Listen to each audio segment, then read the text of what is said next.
दर्शकों नमस्कार, आप सभी का स्वागत है।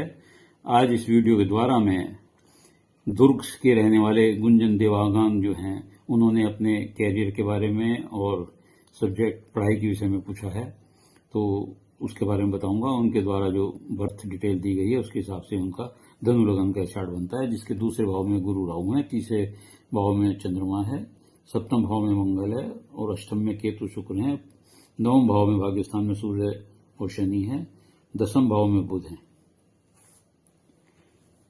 दूसरे भाव में गुरु राहु गुरु चांडाल योग बनाते हैं। तीसरे में चंद्रमा है, वो अच्छी स्मृति देते हैं, मेमोरी अच्छी होती है, स्मृति शक्ति अच्छी होती है ऐसे लोगों की। सातवें में मंगल है जो मांगलिक प्रभाव देता है शायद, और आठवें में केतु शुक्र है, बहुत अच्छा योग नहीं है, और इधर सूर्य शनि है और बुध उच्च का है। तो लगन के हिसाब से आपका भाग्य स्थान सूर्य है, सिंह राशि है, सूर्य वहां बैठा हुआ शनि के साथ,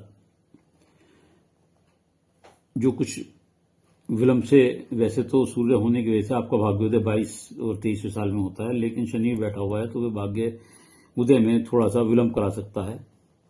दूसरे भाव में गुरु चांडाल योग जो बैठा हुआ है वो जीवन में एक बार तो बहुत ऊंची तरक्की तक जरूर ले जाता है, लेकिन फिर बीच में उसको डाउनफॉल भी अवश्य लाता है।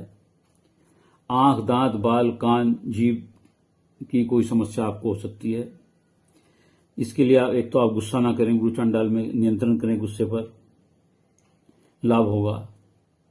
कोढ़ियों को मदद करें और बरगद के पेड़ पर गुरुवार के दिन कच्चा दूध अगर डालेंगे तो गुरु चांडाल योग को लाभ होगा और आपके साथ जो गुरु चांडाल के नेगेटिव इफेक्ट्स हैं वो उनमें कमी आएगी। पंचमेश मंगल सप्तम भाव में बैठा है तथा अष्टम में केतु शुभ है,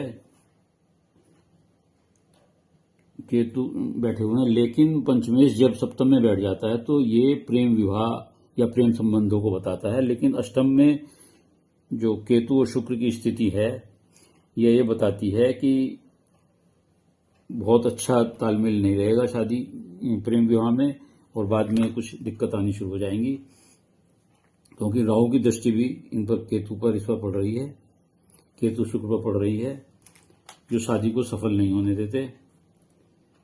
प्रेम संबंध भी बहुत बार मैच्योर नहीं होते, क्योंकि केतु डिटैचमेंट देता है, विरक्ति देता है, अलगाववाद देता है।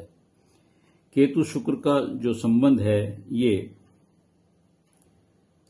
आदमी को चरित्र के बारे में बदनामी का आरोप लग सकता है, ऐसे व्यक्ति पर डर लगा रहता है, तो इसलिए अपने चरित्र के विषय में विशेष ध्यान रखें, विवेक के साथ निर्णय लें।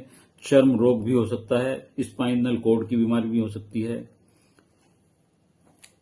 ससुराल पक्ष से ऐसे लोगों का झगड़ा हो सकता है, मुकदमा हो सकता है, ये संभावना बनी रहती है। इसके उपाय के लिए आपको कानों में सोना पहनना चाहिए, उससे लाभ होगा।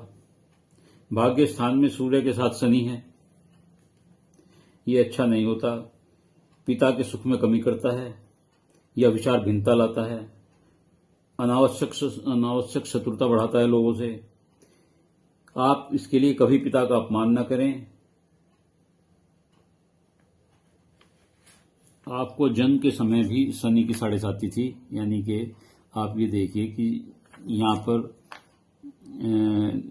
गोचर में जो तीसरे भाव में चंद्रमा है और इस समय गोचर में शनि भी यहीं बैठे हुए हैं, तो इस शनि की 7.5 गोचर में आपको चल रही है। और वर्तमान में इसका इफेक्ट आएगा और वो तीसरे भाव को देखता है, आपकी शिक्षा पर प्रभाव डालता है गोचर का शनि। ये जो शनि यहाँ बैठता है तो आपकी जो इस समय शिक्षा या आपकी एज जो है पढ़ाई की है, इसलिए अपनी शिक्षा पर विशेष ध्यान दें, अदरवाइज आपको कोई परेशानी का सामना उठाना पड़ सकता है, तो शिक्षा पर विशेष ध्यान दें। और शनि के उपाय के लिए आप पीपल के पेड़ पर शनिवार को तेल का दीपक जलाएं सूर्य अस्त के बाद। दसम में भाव में उच्च का बुध है, जो कि आपके कर्मेश भाव का स्वामी होकर और केंद्र भाव का स्वामी होकर बैठा है, और मंगल इसे देख रहा है, 1 2 3 4 मंगल इसे देख रहा है और गुरु भी इसे देख रहा है इस भाव को।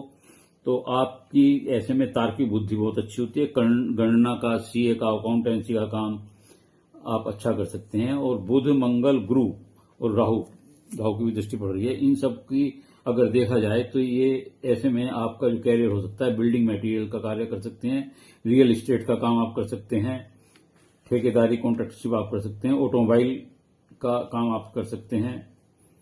ये सब काम आपको अच्छे रहेंगे। इसी के अनुसार आप अपनी पढ़ाई के लिए सब्जेक्ट भी देख सकते हैं। ये इंजीनियरिंग लाइन भी आपको देता है, तो इसी के हिसाब से आप अपनी 11वीं में आप आ रहे हैं, 12वीं में, उसके बाद इसी हिसाब से अपने सब्जेक्टों का सिलेक्शन करें, चूज करें कि क्या लेना है, और पढ़ाई पर विशेष ध्यान दें, क्योंकि शनि की साढ़े साथी आपकी शिक्षा पर प्रभाव डाल सकती है। तो मैं समझता हूं कि आपको आपके प्रश्नों का उत्तर मिल गया होगा। और यदि आपको ये मेरी वीडियो अच्छी लगी हो तो इसे लाइक करिएगा, शेयर करिएगा और कमेंट्स बॉक्स में जाकर अपने कमेंट्स लिखिएगा। इसके अलावा भी यदि किसी और का कोई प्रश्न है तो अपनी डिटेल के साथ मुझे अपना एक प्रश्न भेज सकता है, और मेरे चैनल को आपको सब्सक्राइब करना पड़ेगा। उत्तर अवश्य दूंगा। धन्यवाद।